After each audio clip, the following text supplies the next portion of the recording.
Dapat tama sa isip at sa salita.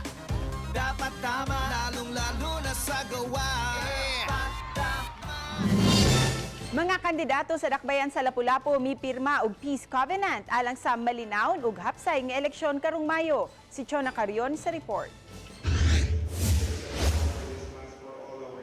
Usa ka santos nga misa ang gipahigayon sa Berhen de la Regla Parish nga gitambungan sa mga local candidates sa dakbayan sa Lapu-Lapu ug ilang mga supporters. Lakip sa mitambong ang kapulisan ug mga representante sa Commission on Election. Sa wali ni Father Leonardo Cabrera, ang parish priest, iyang gipahinumduman ang mga kandidato sa tiunay nga kahulugan sa public service. Iya sang giawhag nga dili mo pasiugda og kagubot karong piniliay.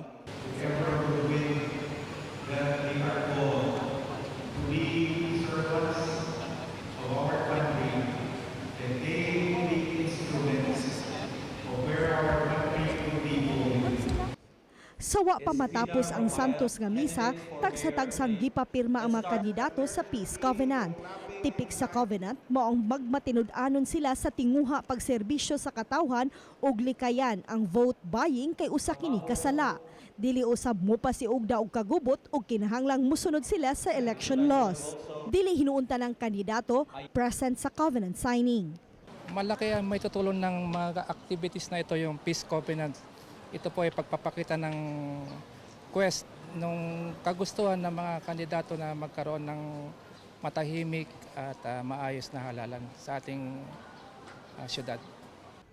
Samtang gipahibaw ni Libid nga 5 pa lang ka mga kandidato sa Lapu-Lapu City ang gipataptapan na ang sumbuhan sa ilang mga armas.